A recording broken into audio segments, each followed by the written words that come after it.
Olá pessoal, comandante Leonardo Matos aqui, esse é o nosso Conexão Gel número 143, hoje é sexta-feira, 30 de julho de 2021. O primeiro tema que eu trago para vocês hoje é algumas declarações do presidente Biden em relação à China, em relação à Rússia, começando com a China. Na terça-feira, Biden fez mais uma dura acusação contra os ataques cibernéticos chineses. Biden demonstrou que realmente, inclusive ele chegou a comentar que esses ataques cibernéticos podem levar a uma guerra convencional, coisa que eu acho que foi, obviamente, um exagero da parte dele. Nos bastidores, o que realmente nós estamos de olho são nos encontros de diplomatas americanos com diplomatas chineses lá na China. Iniciaram essa semana esses entendimentos. Há aí uma expectativa aí de um encontro do Biden com o Xi Jinping, ainda não tem data confirmada. Também essa semana o secretário de Defesa dos Estados Unidos esteve em 3 países ali da Ásia: Singapura, Vietnã e Filipinas. Em Singapura também fez acusações em relação à China, falando uma maior integração dos países ali, dos parceiros americanos ali na região do Pacífico para combater esse protagonismo chinês, mas ao mesmo tempo fala que quer entendimentos com relação à China, acusa a China, mas ao mesmo tempo fala que quer entendimentos em relação à China. Também essa semana, na quarta-feira, o secretário de Estado dos Estados Unidos, o Antony Blinken, esteve na Índia, visitando a Índia, ou seja, há toda uma preocupação dos Estados Unidos de reforçar os seus laços com o entorno da China, né? Como se estivesse realmente ali reforçando, digamos assim, dando o máximo possível de maneira a cercar a China ali na Ásia. É interessante a gente observar esse movimento. E também essa semana foi divulgado por uma revista especializada americana fotos de uma nova região na China onde estariam sendo construídos silos para lançamentos de mísseis balísticos com ogivas nucleares. Então a reportagem ela levanta a possibilidade da China estar fazendo um grande crescimento da sua capacidade de ogivas nucleares. Sabemos que Estados Unidos e Rússia lideram com folga pelo menos o número conhecido de ogivas nucleares, e essas fotografias divulgadas nessa reportagem essa semana levam a crer que talvez a China esteja aí desenvolvendo cerca de mais 250 silos, né, para lançamento de mísseis balísticos com ogivas nucleares. Ou seja, a disputa no ambiente nuclear, infelizmente, aumenta, é uma preocupação grande. E o Biden também não poupou a Rússia e levantou já suspeitas de que a Rússia já estaria influenciando as eleições que eles chamam nos Estados Unidos de midterm, que são as eleições para algumas vagas no Senado e deputados federais que ocorrerão ano que vem. O Biden já falou sobre esse assunto, mas também, da mesma forma como a China, nos bastidores já iniciaram negociações entre diplomatas americanos e russos lá em Genebra, principalmente com relação à questão nuclear. Então vamos seguir acompanhando esse grande embate entre as potências. Na segunda parte do nosso Conexão Gel, o grupo tarefa do porta-aviões inglês, o Queen Elizabeth, já falamos sobre esse assunto aqui.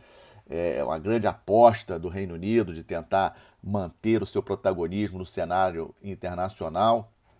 Esse grupo-tarefa do Queen Elizabeth tem navios não apenas ingleses, mas também tem presença de navio americano, navio holandês, ou seja, tentando mostrar aí a força da OTAN, tentando mostrar um protagonismo do Reino Unido, mas estamos assim acompanhando porque agora o grupo-tarefa entrou na zona, digamos assim, mais tensa, né? Ele realizou exercícios com a Marinha de Singapura agora no início dessa semana. Hoje deve estar cruzando por ali próximo de Taiwan, e havia expectativa, ainda não vi a confirmação, de que se o Grupo Tarefa iria passar no Estreito de Taiwan, o que é um grande estresse, a China não gosta disso.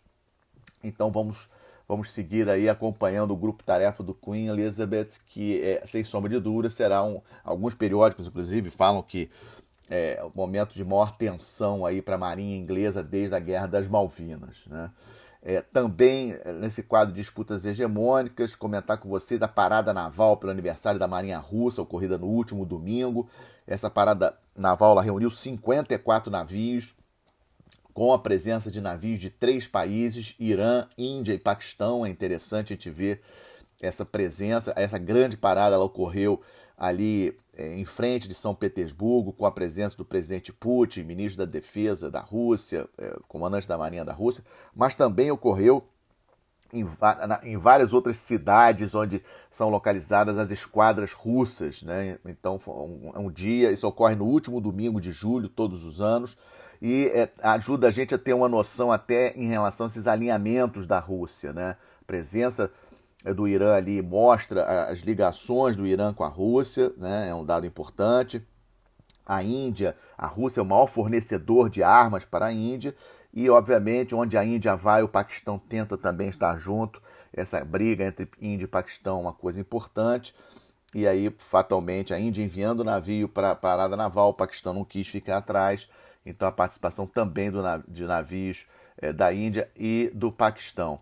E foi anunciado ontem pelo ministro da Defesa russa a realização de um exercício, um grande exercício com os chineses na região ali da Mongólia, o Interaction 2021, cerca de 10 mil militares russos participarão desse exercício agora no mês de agosto.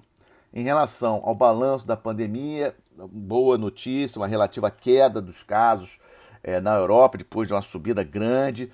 Vimos que a vacina conseguiu segurar o aumento de mortos, que esse era o grande medo no Reino Unido, um aumento de casos muito grande, já tínhamos falado isso na semana passada, mas a curva de óbitos ela não acompanhou o crescimento da curva de casos, mostrando aí que a vacina conseguiu segurar mesmo a pessoa sendo infectada por essa variante Delta. Então, isso foi uma boa notícia, os casos reduzindo tanto no Reino Unido como em Portugal, ou seja, em aqueles países da Europa que estavam tendo esse repique de número de casos. Mas também chama atenção para a França e a Austrália. A França teve protestos em relação às medidas do presidente Macron nesse último final de semana, não sei como é que será nesse próximo final de semana, mas vários franceses foram à rua, ocorreram alguns atos de violência também em Paris, protestando com relação à determinação de Macron em relação a todos os funcionários na área de saúde serem obrigados a se vacinar. Essa questão da liberdade é algo muito caro para os franceses e o Macron, com essas medidas, mexeu com um ponto sensível para seu povo. E na Austrália, mais um lockdown, várias cidades australianas em lockdown, o índice de vacinação na Austrália é muito baixo e essa nova onda da variante Delta aí pegando a Austrália com aumento de casos, aumento de mortos, ainda não está um pico grande de aumento de mortos, mas está ocorrendo porque no caso australiano a preocupação é o índice ainda baixo de vacinação. E aí, com relação ao índice baixo de vacinação, estamos vendo os Estados Unidos numa queda de braço, o governo dos Estados Unidos numa queda de braço aí com os americanos que não querem ser vacinados.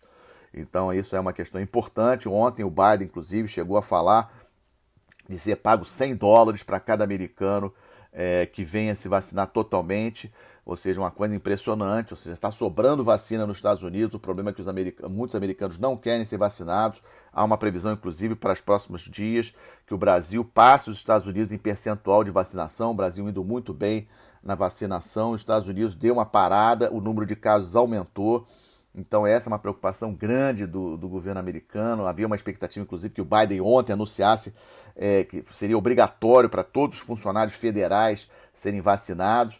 Isso acabou não acontecendo, mas ele já falou que quer que sejam testados todos os funcionários federais americanos. Alguns governadores e alguns prefeitos estão fazendo a mesma coisa. Muitas empresas americanas também estão fazendo a mesma coisa, autorizando a volta de alguns funcionários para o trabalho apenas se comprovar a vacinação. Ou seja, essa questão da vacinação é mais uma questão polêmica dentro dos Estados Unidos, dividido, que é uma grande preocupação.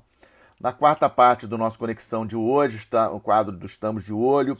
Começamos a semana com crise na Tunísia, o presidente da Tunísia, a Tunísia vivendo um momento aí de Covid muito sério, a economia da Tunísia também em estado deplorável, os hospitais aí chegando ao seu limite por causa do Covid, e aí o presidente da Tunísia destituiu o primeiro-ministro, destituiu vários ministros, suspendeu o parlamento por 30 dias, uma medida bastante dura, nada democrática. Ele alegou que a Constituição o permite fazer isso em caso de emergência, ou seja, os olhos estão para a Tunísia, porque a Tunísia ela é simbólica. Vocês lembram que na Primavera Árabe de 2011 a Tunísia foi o único país de todos aqueles onde a Primavera Árabe ocorreu, Líbia, Egito, Iêmen, que realmente as coisas mudaram, a democracia chegou na Tunísia, mas estamos vendo um momento aí bastante tenso no país, no norte da África.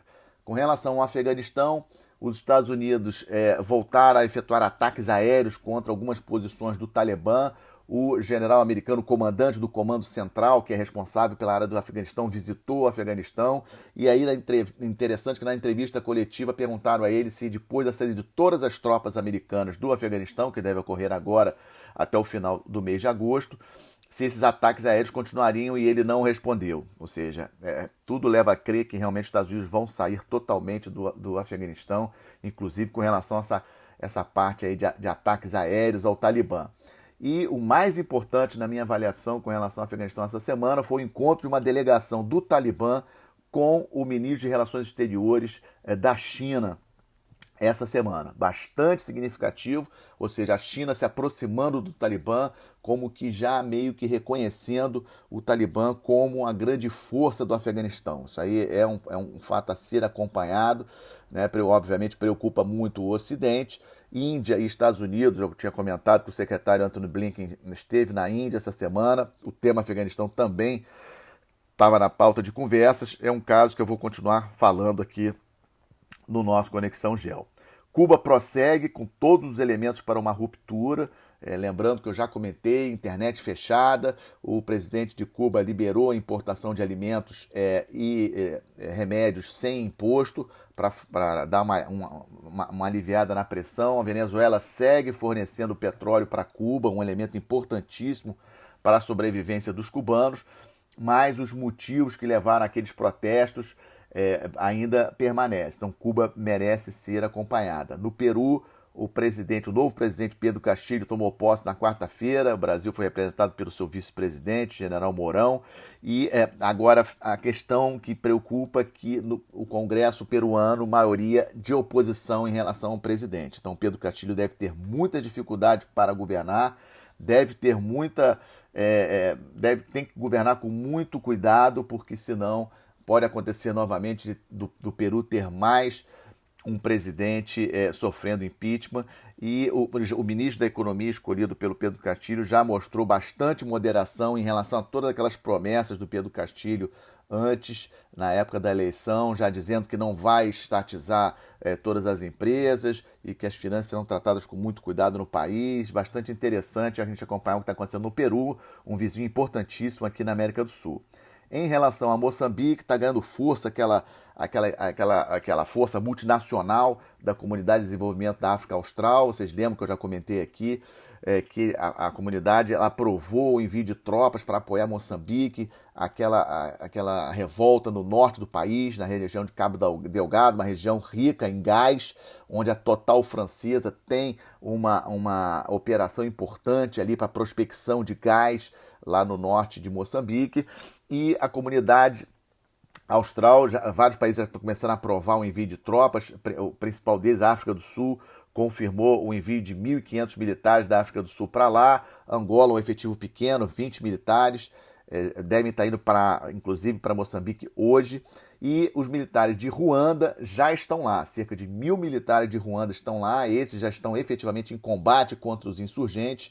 Ontem, o governo de Ruanda deu uma declaração dizendo que já 14 insurgentes já foram mortos no norte de Moçambique. Moçambique, um estado amigo do Brasil, CPLP, Comunidade de Países de Língua Portuguesa, vamos seguir acompanhando.